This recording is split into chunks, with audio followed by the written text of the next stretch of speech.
నమస్తే, welcome to ANN. నేను మీ Lakshminag Narahari Shetty. Triple R Pawan Kalyan యొక్క ఇష్యూ ఇంకా ప్రజల నోట్లో నలుగుతూనే ఉంది. దానికి ఫుల్ స్టాప్ పెట్టకుండా మరి దానికి కంటిన్యూషన్గా రఘురామ్ గారు కూడా మళ్ళీ మాట్లాడటం జరిగింది. అసలు విషయంలోనికి వెళ్తే ఏదైతే జయసూర్య అనే డిఎస్పీ గారు, భీమవరం డిఎస్పీ ఎవరైతే ఉన్నారో ఆయన మీద కొన్ని ఎలిగేషన్స్ వచ్చాయని, దీని మీద సంపూర్ణ నివేదిక కావాలని చెప్పి మరి పవన్ కళ్యాణ్ గారు డీజీపీని కోరటం జరిగింది. దీన్ని ఈయన ఎప్పుడైతే ఆ మాటని పవన్ కళ్యాణ్ గారు చెప్పారో, రఘురామకృష్ణరాజు గారు ఆయన ప్రెస్ మీట్ పెట్టి ఆయన ప్రెస్తో మాట్లాడుతూ ఆ క్రమంలో భాగంగా జయసూర్య అనే డిఎస్పీకి ఆయన క్లీన్ చిట్ ఇవ్వడం జరిగింది. అది మనకి గత రోజు జరిగిన విషయం మనందరికీ తెలుసు. అయితే దానికి కొనసాగింపుగా మరి రఘురామకృష్ణరాజు గారు మళ్ళీ ఈరోజు మీడియాని అడ్రస్ చేసి మాట్లాడుతూ, మరి జన సైనికులు అయితే కొంత దీని మీద నా మీద కొంచెం అపార్థం చేసుకుని ఉంటారు, నా యొక్క ఉద్దేశం అది కాదు, నేను అలా అనలేదు, కాకపోతే నేను మాట్లాడిన మాటల్లో అక్కడ డిఎస్పీ మంచి వ్యక్తి అని నా అభిప్రాయం నేను చెప్పాను అన్నారు. అసలు రఘురామ్ గారు ఏమన్నారో ఒకసారి బయట ప్లే అవుద్ది. రఘురామ్ గారు ఏమన్నారో చూద్దాం ఒకసారి మనం. నాకు తెలిసి మంచి అధికారి అనే పేరు ఉందని నాకు అనిపించినప్పుడు నా మనసులో భావాన్ని నేను తెలియజేయకపోతే అది నా దౌర్బల్యం అవుతుంది. సో కాబట్టి నాకు తెలిసినంత వరకు అతను మంచి అధికారే అని నాకు తెలిసింది నేను చెప్పాను. పెద్దలు పవన్ కళ్యాణ్ గారు ఆయనకి ఎవరో కంప్లైంట్ ఇస్తే దాన్ని ఎంక్వైరీ చేయండి అని చెప్పి ఆయన చెప్పారు.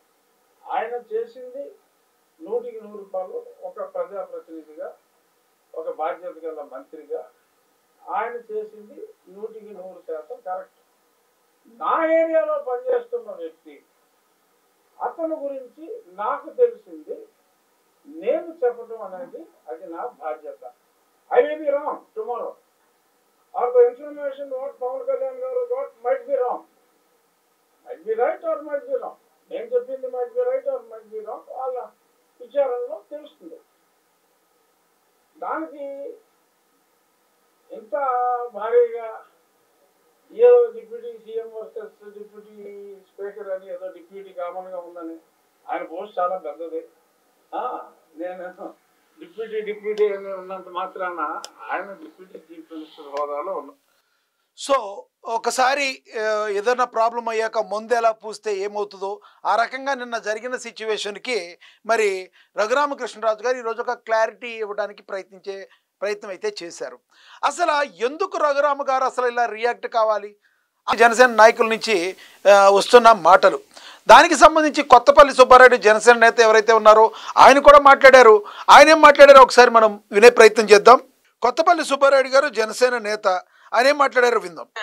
పవన్ కళ్యాణ్ గారు ఒక ప్రభుత్వ పరంగా ఒక ఆదేశాలు జారీ చేసినప్పుడు ఏదన్నా పవన్ కళ్యాణ్ గారితో డైరెక్ట్ గా మాట్లాడవచ్చు, తప్పులేదు. పవన్ కళ్యాణ్ గారు ఈ విధంగా నాకున్నటువంటి సమాచారం ఇది, నాకున్నటువంటి విషయం ఇది కనుక అదేమన్నా ఒకసారి ఎంక్వైరీలో చేసినప్పుడు కొద్ది సరిగ్గా జరుగుతుందా లేదన్నది చూసి కొంత ఇది చేస్తే ఉంటుందని పవన్ కళ్యాణ్ గారితో మాట్లాడి చెప్పొచ్చు, తప్పులేదు.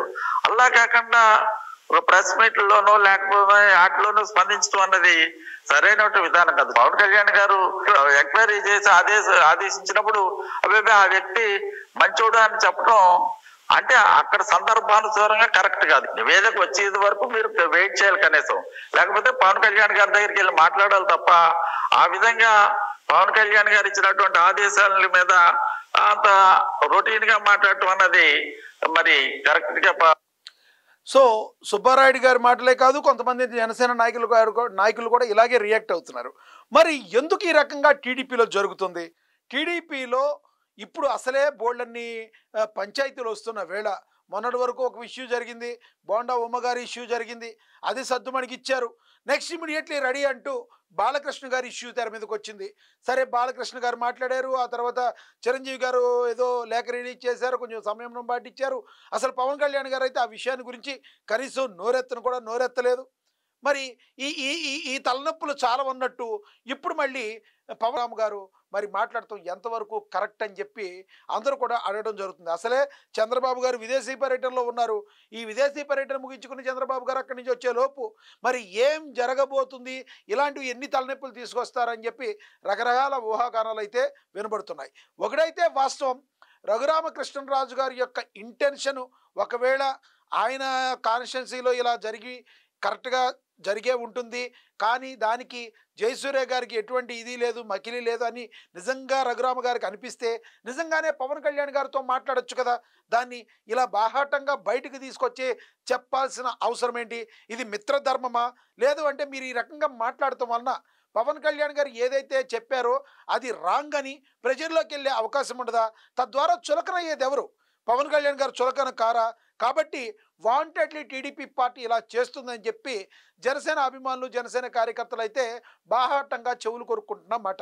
అసలే చంద్రబాబు నాయుడు గారు, నారా లోకేష్ గారు, పవన్ కళ్యాణ్ గారు వీళ్ళందరూ ఒక మంచి అండర్స్టాండింగ్తో ఈ కూటమిని ఒక 15 సంవత్సరాల పాటు బలీయంగా ముందుకు తీసుకెళ్లాలని వాళ్ళు మాట్లాడుతుంటే, మరి కింది స్థాయిలో ఉన్న కార్యకర్తలు కొట్టుకు చస్తున్న వేళ వాళ్ళని సంయమనపరుస్తూ వాళ్ళకి సమన్వయం లోపాన్ని అక్కడ తగ్గించి సమన్వయం చేసుకుంటూ ముందుకు తీసుకెళ్లాల్సింది ఎవరు? టీడీపీ కార్యకర్తలు కాదా? మరి అలాంటి టీడీపీ కార్యకర్తల్లో ఉన్నవాళ్లే టీడీపీ నాయకులు కాదా? మరి అలాంటి టీడీపీ నాయకులు సాక్షాత్తు డిప్యూటీ స్పీకర్ గారు వచ్చి పవన్ కళ్యాణ్ గారు మరి ఒక మాట మాట్లాడిన దాని గురించి ఆయన వచ్చి జయసూర్య గారికి క్లీన్ చిట్ ఇవ్వడాన్ని ఏ రకంగా చూడాలి? కొంతమంది అయితే అంటున్నారు ఇది కంపల్సరీ టీడీపీ అగ్రనాయకత్వం యొక్క అండదండలతోనే వీళ్ళు ఇలా మాట్లాడుతున్నారు తప్పితే మరి పవన్ కళ్యాణ్ గారికి ఉద్దేశించి మాట్లాడేటప్పుడు సామాన్యంగా వీళ్ళు మాట్లాడతారా? కాదు. పవన్ కళ్యాణ్ గారు ఒక సామాన్య మంత్రులతో ఒక మంత్రిలాగా మీరు అనుకుంటే ఎట్టా? ఆయన ఒక జనసేన అధినేత, మరి డిప్యూటీ సీఎం స్థాయిలో ఉన్నారు. సీఎం గారు మరి విదేశీ పర్యటనలో ఉన్నారు. ఇలాంటి టైంలో ఏదన్నా ఉంటే ఆయన గౌరవంగా సూచించారు. అదేమి ప్రోటోకాల్ భంగం చేసినట్టు కాదే. ఎస్, పవన్ కళ్యాణ్ గారు మంత్రిత్వ శాఖలో అది సంబంధం లేకపోయి ఉండొచ్చు గాక, కానీ ఆయన దాన్ని ఒక మంచికి సంబంధించిన దాని ఉద్దేశంతో ఆయన నివేదిక కావాలని కోరారు. దానికి హోమ్ మినిస్టర్ గారు కూడా మంచిగా రియాక్ట్ అయ్యారు. మేము మంచి ఆరోగ్యకరమైన వాతావరణంలో ఉన్నాము, మీరెవరు కూడా వేరుగా తీసుకోవద్దు, మంచి చెప్తే తప్పేంటని చెప్పి అనిత్ గారు రియాక్ట్ అయిన తర్వాత ఇమీడియట్లీ త్రిపురార్ గారు ఈ రకంగా రియాక్ట్ అవ్వడం ఒకంత మరి కూటమిలో కల్లోలం మొదలవుతుందా? ఇది ఇలాగే కంటిన్యూ అయితే ఎప్పుడు ఎక్కడ ఏం జరుగుతుందోనన్న మరి అనేక ఆలోచనలు వస్తున్నాయి. అసలే వైసీపీ పార్టీ ఎప్పుడు ఏం జరిగినా కూడా ఇదిగో కూటమి విడిపోతుంది, కూటమి జనసేనను కార్నర్ చేసింది, టీడీపీ జనసేనను కార్నర్ చేసింది, రకరకాల మాటల్లో అనేక సార్లు పవన్ కళ్యాణ్ గారు ఆ స్టేజ్ మీద ఎంతోమంది జన సైనికుల ముందు ఎన్నోసార్లు చెప్పారు ఇది చాలా బలంగా ఉండాలి, ఈ కూటమి ప్రభుత్వం 15 సంవత్సరాల పాటు బలంగా ఉండాలి అని చెప్పి ఆయన చెప్తుంటే మరి టీడీపీలోని కొంతమంది నాయకులు ఈ రకంగా మాట్లాడి చంద్రబాబు నాయుడు గారిని, నారా లోకేష్ని, పవన్ కళ్యాణ్ గారిని ఇరకాటంలో పెట్టడానికి తాము కూర్చున్న చెట్టు కొమ్మను తామే నరుక్కుంటున్నారన్న దీనికి ఎంతోమంది వచ్చేశారు. కాబట్టి ఒకటి 100% రేపు ఏం జరిగినా కూడా ఇలాంటివన్నిటికీ కూడా ఫుల్ స్టాప్ పెట్టేసి మరి రాష్ట్రం ఏ విధంగా అభివృద్ధి చెందాలి, ముందుకు వెళ్ళాలి, ఇవన్నీ వీటి మీద కాన్సన్ట్రేషన్ చేస్తే కూటమి ప్రభుత్వానికి ప్రజలు మరొకసారి అవకాశం ఇచ్చే అవకాశం ఉంటుంది. అంతేగాని మరి క్రెడిట్ ఎవరికో వెళ్ళిపోతుంది, ఎందుకు ఈయన మంత్రిత్వ శాఖలో ఈయన ఒకటి మాత్రం ఈరోజు మాట్లాడారు రఘురామ గారు, ఆయన నేను డిప్యూటీ స్పీకర్ని, ఆయన సీఎం తర్వాత స్టేజ్లో ఉన్నారు. ఇది మాట వరకు కాదు, లోపల కంఠంలో కాదు, హార్ట్ఫుల్గా టీడీపీ నేతలు తీసుకుంటే, టీడీపీ నాయకులు తీసుకుంటే పవన్ కళ్యాణ్ గారి మీద ఇంతటి ప్రత్యక్షంగా బోండా ఉమా గారు కావచ్చు, మొన్న జరిగిన సంఘటనలో శాసనసభలో ఈ రోజున ఈయన కూడా అంటే గోదావరి జిల్లాలో కొంతమంది గిల్లితే గిల్లినట్టుగా తెలియదు వ్యంగ్యంగా మాట్లాడారంటారు. మరి ఈ రకమైన రియాక్షన్స్ గాన లేకపోకుండా ఉండటమే కూటమి యొక్క పదిలానికి మరో 15 సంవత్సరాలు బలంగా ముందుకెళ్ళడానికి చంద్రబాబు గారు, నారా లోకేష్ గారు, పవన్ కళ్యాణ్ మధ్య సయోధ్యగా ముందుకు వెళితే ఈ రకంగా కూటమి ప్రభుత్వం నిలబడే అవకాశం ఉంటుంది. చీటికి మాటికి పవన్ కళ్యాణ్ గారికి ఎదురొచ్చే విషయంగా మేమందరం మంత్రులు, ఆయన కూడా ఒక తాత్కాలిక మంత్రి, ఆయన కూడా ఒక మంత్రి అన్న భావాన్ని మరి టీడీపీలో ఉన్న మంత్రులు కానీ, టీడీపీలో ఉన్న నాయకులు కానీ కొంచెం తీసేస్తే బెటర్ అని చెప్పి సామాన్య ప్రజానికం అనుకుంటున్నారు. ఎందుకంటే పవన్ కళ్యాణ్ గారు డిప్యూటీ సీఎం, ఆయన ఒక జనసేన పార్టీ అధినేత. మరి ఏం జరిగితే ఈ కూటమి ప్రభుత్వం వచ్చిందో ప్రజలకు తెలుసు. ఇంతటి క్లిష్ట పరిస్థితుల్లో వచ్చిన సమయంలో పవన్ కళ్యాణ్ గారి మీద కూడా ప్రెషర్ ఉంటుంది.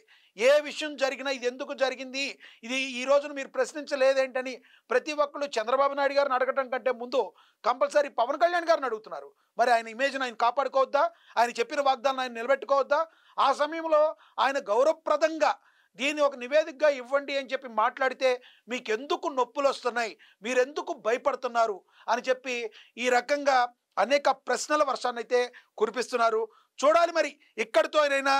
మరి రఘురామ గారు అయితే ఈరోజు అక్కడ మందేసి అదేం లేదు, నా ఉద్దేశం అది కాదు, పవన్ కళ్యాణ్ గారికి నేను కూడా ఒక పెద్ద ఫ్యాన్ని, నేను కూడా ఒక అభిమానిని మరి ఒకసారి చెప్పే ప్రయత్నం అయితే చేశారు.